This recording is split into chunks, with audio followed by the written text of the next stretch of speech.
جو ہے اور جو ہمیں جو ہے وہ زندگی گزار دنیا کے ہر انسان کو، صرف ہمیں سے مراد مسلمانوں کو، مسلمان نہیں بلکہ دنیا کے ہر انسان کے لیے جو ہے اس کے اندر ہدایت کا اور رہنمائی کا راستہ موجود ہے، کیونکہ وہ رب کریم ہے، رحمت العالمین ہے، ہر پوری دنیا کا رب ہے، اور وہ مخصوص نہیں ہے کسی کے لیے بھی، سب کو رزق وہی دیتا ہے، اور اسی کی وجہ سے جو ہے وہ پوری کائنات کا نظام جو ہے وہ چل رہا ہے۔ اگر وہ ناراض ہو جائے تو کائنات کا کیا حال ہوگا؟ کائنات میں کتنے بڑے بڑے لوگ گزرے ہیں، بڑے بڑے سورما گزرے ہیں، بہادر گزرے ہیں، دولت مند گزرے ہیں، شہنشاہ گزرے ہیں، سائنسدان گزرے ہیں۔ ہم کن کن چیزوں پہ فخر کریں؟ آج جو صورت حال ہے وہ ہمارے اور آپ کے سامنے ہے کہ وہ رب کریم جب چاہے، جس طرح چاہے، اور وہ جو ہے وہ اپنے بندوں کو جو ہے وہ ان پر آزمائشیں ڈال کر انہیں یہ یقین، ان کے دل میں یہ یقین پختہ کرتا ہے کہ تم جو ہے اگر مجھ سے انحراف کر رہے ہو تو دیکھو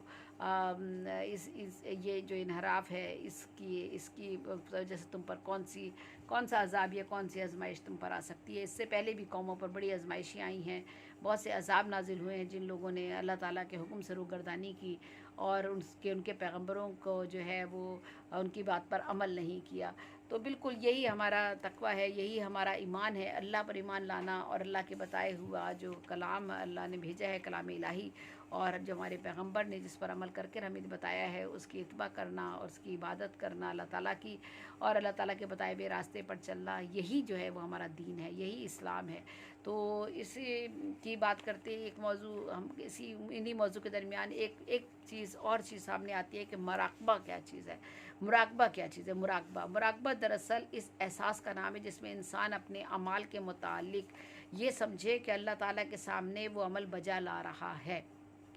یعنی مراقبہ کیا چیز ہے؟ مراقبہ جو ہے وہ اس احساس کا نام ہے جس میں انسان اپنے اعمال کے متعلق یہ سمجھے کہ اللہ تعالیٰ کے سامنے وہ عمل بجا لا رہا ہے۔ یعنی جب بھی آپ کوئی عمل کر رہے ہوں تو آپ کو یہ احساس ہو رہا ہو کہ آپ کو اللہ تعالیٰ دیکھ رہا ہے، یعنی یہ عمل جو ہے کسی سے چھپ کر نہیں ہو سکتا۔ آپ اپنی دانش میں یہ سمجھ رہے ہیں کہ میں جو بھی یہ عمل کر رہا ہوں اس کو شاید کسی کو پتہ نہیں چلے گا یا کسی کے علم میں نہیں آئے گا، تو یہ ہماری بھول ہے۔ مراقبہ یہ ہے کہ اس میں اللہ تعالیٰ، محمد اقبال تمہاری آواز آ رہی ہے؟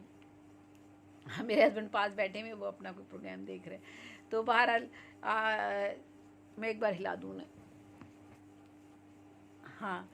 تو مراقبہ کی میں بات کر رہی تھی کہ مراقبہ دراصل اس احساس کا نام ہے جس میں انسان اپنے اعمال کے متعلق یہ سمجھے کہ اللہ تعالیٰ کے سامنے وہ عمل بجا لا رہا ہے۔ اگر یہ نہ ہو تو کم از کم یہ ضرور تصور کر لے کہ اللہ تعالیٰ اسے اور اس کے اعمال کو دیکھ رہا ہے۔ یعنی عمل کرتے ہوئے، اگر آپ کوئی عمل کرتے ہوئے یہ سوچ لیں کہ اللہ تعالیٰ کے سامنے کر رہے ہیں تو آپ یقیناً اس عمل سے پیچھے ہٹ جائیں گے، اور اگر یہ نہ کر سکیں تو صرف یہ تصور کریں کہ اللہ تعالیٰ آپ کو دیکھ رہا ہے، اتنا تصور کریں گے تب بھی آپ جو ہے وہ کسی حد تک اس عمل سے باز آ جائیں گے اگر کوئی غلط عمل آپ کر رہے ہیں۔ جہاں انسان میں یہ بات پائی جائے لازماً اس کے اعمال میں یکسوئی اور دل جمی ہوگی اور خدا کی طرف کلیتاً متوجہ ہو کر عمل کرے گا۔ یعنی مراقبہ کیا چیز ہے؟ مراقبہ ایک ایسی چیز ہے، ایک ایسا احساس ہے جو انسان کے اندر اگر بیدار ہو جائے تو انسان جو ہے اس کی بدولت جو ہے اللہ تعالیٰ کی طرف راغب ہو سکتا ہے پوری دل جمی کے ساتھ، یکسوئی کے ساتھ، اور برائیوں سے بچ سکتا ہے اور اچھائی کی طرف راغب ہو سکتا ہے۔ تو مراقبہ جو ہے اسی احساس کا نام ہے کہ آپ اپنے ایسے اعمال میں جو ہیں وہ اپنے اعمال کا اپنا محاسبہ خود سے کر سکیں اور ان اعمال کا انتخاب کریں جو اعمال اللہ تعالیٰ کو پسند ہوں۔ تو یہ مراقبہ آپ کو سننے میں بہت عجیب سا لگا ہوگا کہ یہ کیسا موضوع ہے، لیکن اس موضوع کی اہمیت آپ دیکھیے کہ اس موضوع کی اہمیت کیا ہے۔ مراقبے کی دوسری خوبی یہ ہے کہ اس کی وجہ سے انسان اپنا محاسبہ آپ کرتا ہے۔ یعنی آپ جب کوئی غلطی کرتے ہیں تو آپ جب چھوٹے ہوتے ہیں، آپ غلطی کرتے ہیں، ماں باپ آپ کو ڈانٹتے ہیں، آپ کے استاد آپ کو ڈانٹتے ہیں، آپ سے کوئی خطا ہوتی ہے، آپ کے دفتر والے، آپ کے کلیگ، آپ کے دوست، آپ کے احباب، آپ کے ساتھی آپ کو ٹوکتے ہیں، آپ کو منع کرتے ہیں۔ لیکن جو مراقبہ ہے اس کا پہلا عمل تو یہ ہے، یعنی پہلی اس کی خوبی یہ ہے کہ آپ جو بھی عمل کر رہے ہیں وہ آپ نے خود محسوس کرنا ہے، وہ احساس آپ کے اندر اجاگر کرنا ہے اپنے اندر کہ اللہ تعالیٰ دیکھ رہا ہے، یا وہ عمل آپ اللہ تعالیٰ کے سامنے انجام دے رہے ہیں۔ دوسری اس کی خوبی یہ ہے کہ انسان اپنا محاسبہ خود کرتا ہے، کوئی دوسرا انسان اس کی غلطیوں کی نشاندہی نہیں کرتا، یا کوئی دوسرا انسان جو ہے اس کو جو ہے نہیں ٹوکتا، یا اس کو ضرورت ہی نہیں پڑتی اس کو ٹوکنے کی، کیونکہ وہ کوشش کرتا ہے کہ وہ جو ہے ایسا کوئی کام نہ کرے جو کہ جس کی وجہ سے اس کو شرمندگی ہو، یا اس کی ان خطاؤں پر اس کو ندامت ہو۔ تو بہرحال وہ جو دوسرا مراقبے کی خوبی ہے وہ یہ ہے کہ انسان اپنا محاسبہ خود کرے، اور دنیا اور لذت دنیا کے مقابلے میں آخرت اور اس کی نعمتوں سے جو ہے وہ سرفراز ہونے کی جو ہے وہ اس کی خواہش کرے، نہ کہ یہ کہ وہ دنیا میں جو اس کو لذتیں مل رہی ہیں وہ ان کی طرف راغب ہو جائے، اور اس میں راغب ہو کر وہ جو آپ کی آخرت کی زندگی ہے، یا جس مقصد کے لیے آپ کو دنیا میں بھیجا گیا ہے، ان تمام چیزوں کو آپ بھول جائیں۔ تو دنیا میں بھی تو آپ کو کسی مقصد کے لیے بھیجا گیا ہے نا انسان کو، تو آپ ان سارے مقاصد کو بھول جائیں۔ تو یہ جو ہے یہ ضروری ہے کہ آپ مراقبہ کا جو ہے اس کو اپنے اندر جاگزی کریں، اس احساس کو اپنے اندر بڑھائیں، اور مراقبہ کریں، اور اس سے اپنی پہچان کریں، اپنی شناخت بنائیں، اور اپنے اندر جو آپ کے اندر اپنے اندرون ذات کو کھنگالیں، اور درون ذات کو کھنگالنے کے بعد جو ہے وہ اس میں آپ خلوص سے دل کے ساتھ اللہ کی طرف متوجہ ہوں، اور اپنے قول و فعل کو صحیح معنوں میں صدق اور افضل بنائیں۔ یعنی آپ نے جو بھی آپ بات کر رہے ہیں اس میں آپ کسی سے وعدہ کر کے آتے ہیں، کہتے ہیں دن میں ہم 100 باتیں کرتے ہیں، 100 وعدے کرتے ہیں، تجارت کاروبار کرنے والا تو بات بات پہ جھوٹ بولتا ہے، ہر بات میں اس کا جھوٹ ہوتا ہے، حالانکہ تجارت تو بہت بڑا مرتبہ ہے جو لوگ تجارت کرتے ہیں، کیونکہ حضور نے تجارت کی ہے۔ لیکن ہم جو ہے ہم اپنے ذاتی فوائد کے لیے اور مادی فوائد کے لیے جو ہے ہم تمام ان چیزوں سے انحراف کرتے ہیں، اور بات بات میں ہم جھوٹ بولتے ہیں، اور ہمارے قول اور فعل میں بہت زیادہ تضاد ہوتا ہے۔ تو قول اور فعل کا صحیح معنوں میں صدق اور افضل بنانا جو ہے، اور اللہ کی طرف متوجہ ہونا خلوص و دل کے ساتھ جو ہے، اس کو اللہ تعالیٰ جو ہے وہ قبول فرماتا ہے، اور صاحب مراقبہ جو ہوتا ہے، جو مراقبہ کرنے والا ہے، وہ اللہ تعالیٰ کو حاضر و ناظر جانتا ہے، اور جان کر کہتا ہے کہ اللہ تعالیٰ کے متعلق اس کا ایقان پختہ ہوتا ہے، اور وہ جانتا ہے کہ اللہ تمہارے ساتھ رہتا ہے خواہ تم کہیں بھی ہو۔ یہ سورہ الدین میں آیت نمبر 4 میں کہا گیا ہے کہ اللہ تمہارے ساتھ رہتا ہے خواہ تم کہیں بھی ہو، یعنی اللہ تعالیٰ ہمارے ہر عمل پر اللہ تعالیٰ کی نظر ہے۔ اور ویسے بھی میں ایک پروگرام میں نے بتایا تھا کہ جو ہے ہمارے نشانوں پر جو فرشتے ہیں وہ ہمارے اعمال نامے جو ہے وہ تحریر کر رہے ہوتے ہیں، ہمارے برے اعمال بھی اور اچھے اعمال بھی، اور یہ اعمال نامے ہمارے محشر کے دن ہمارے ہاتھ میں تھمائے جائیں گے، اور تمام ثبوت اور دلائل کے ساتھ ہمارے سامنے موجود ہوں گے، ہم ان سے انحراف نہیں کر سکتے۔ تو اس کا مطلب ہے کہ اللہ تعالیٰ ہمیں دیکھ رہا ہے، اللہ تعالیٰ کے تک ہمارا ہر عمل ہمارا پہنچ رہا ہے، اور اللہ ہمارے خلوص سے اور ہمارے نیت سے واقف ہے۔ اور تبھی وہ بات کہی گئی کہ دیکھیں آپ جب قربانی کرتے ہیں تو قربانی میں اللہ تعالیٰ کو نہ گوشت پہنچتا ہے، نہ خون پہنچتا ہے، صرف آپ کی نیت پہنچتی ہے۔ تو اس کا مطلب ہے کہ آپ کی جو نیت ہے، جو آپ کا عمل ہے، آپ کی جو نیت ہے اور آپ کو جو اخلاص ہے، وہی اللہ تک پہنچتا ہے۔ تو یہ صاحب مراقبہ جو کر رہا ہے، اس کو یہ یقین ہونا چاہیے کہ اللہ تعالیٰ اس کے ساتھ ہے، اور وہ کہیں بھی ہو اللہ اس کو دیکھ رہا ہے۔ اور ساتھ ہی اس بات کا بھی وہ قابل یقین کر لے کہ اس میں کوئی شک نہیں ہے کہ زمین اور آسمان کی کوئی چیز بھی اللہ سے پوشیدہ نہیں ہے۔ اس کے علاوہ صاحب مراقبہ کو اس بات کا بھی یقین کامل ہونا چاہیے کہ اللہ آنکھوں کی چوری کو جانتا ہے، اور ان باتوں کو بھی جنہیں تم سینوں میں چھپاتے ہو۔ اللہ تعالیٰ تمہاری آنکھوں کی چوری کو بھی جانتا ہے، اور اللہ تعالیٰ تمہاری ان باتوں کو بھی جانتا ہے جو تم اپنے سینوں میں چھپاتے ہو۔ اس لیے اس میں ریاکاری پیدا نہیں کرو، اپنے اندر ریاکاری پیدا نہیں کرو، ٹھیک ہے۔ صاحب مراقبہ کو جب ان باتوں پر یقین کامل ہو جاتا ہے تو اس میں بھلائی پیدا ہوتی ہے۔ اگر کبھی بدی سرزد ہو بھی جائے تو اس کی تلافی فوراً نیکی سے کرتا ہے۔ یعنی دیکھیں کتنا اچھا عمل بتایا گیا ہے کہ اگر ہم سے کبھی کسی وقت کوئی بدی کا کوئی کام کر لیں، یا کوئی برا عمل کر لیں، یا کوئی برا کام کر لیں، تو اس کا جو ہے معافی یہ ہے کہ ہم اس کے بدلے فوری طور پر کوئی نیکی کر لیں۔ تو اگر ہمیں برائی سے بچنا ہے، اول تو بچنا ہے، لیکن اگر نہیں بچ پاتے، کسی جگہ ہم سے غلطی ہو جاتی ہے، کوئی خطا ہو جاتی ہے،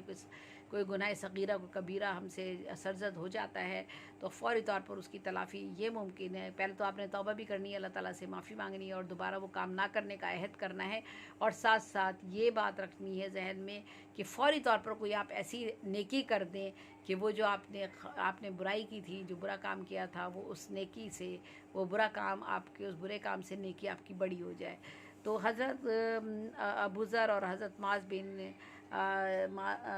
جبل رضی تعالیٰ عنہ رسول اکرم صلی اللہ علیہ وسلم کا سے کا ارشاد نقل کرتے ہوئے کہتے ہیں کہ آپ نے فرمایا کہ تو جہاں کہیں بھی ہو اللہ سے ڈر اور برائی کے بعد بھلائی اور نیکی کر, وہ برائی کو مٹا دے گی اور لوگوں کے ساتھ اچھے اخلاق سے پیش آئے.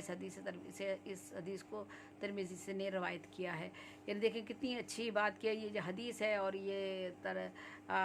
ترمذی میں جو ہے اس میں اس کا ذکر ہے کہ جب آپ کوئی برائی کریں تو لوگوں کے ساتھ اچھے, تو آپ اس کے بعد فوراً اگر آپ سے کوئی برائی سرزد ہو جاتی ہے تو اس کے بعد فوراً آپ کوئی بھلائی کر دیں کسی کے ساتھ یا کوئی بڑی نیکی کر دیں تو وہ آپ کی برائی جو ہے وہ مٹ جائے گی یا اس برائی جو ہے وہ ختم ہو جائے گی, اللہ کے نزدیک معافی آپ کو مل جائے گی, اور آپ لوگوں کے ساتھ اچھے اخلاق سے پیش آئیں. انسان بعض اوقات گناہ کا کام کرتا ہے اور ساتھ ہی اپنی نادانی سے یہ سمجھ کر کہ یہ تو معمولی گناہ ہے اس کی پرواہ ہی نہیں کرتا, حالانکہ یہی اس کی تباہی کا سبب ہوتا ہے. حضرت انس رضی تعالیٰ عنہ سے منقول ہے کہ انہوں نے فرمایا تم ایسے کام کر بیٹھتے ہو جو تمہاری نظروں میں بال سے بھی زیادہ باریک ہوتے ہیں, اور ہم ان کو حضور اکرم صلی اللہ علیہ وآلہ وسلم کے زمانے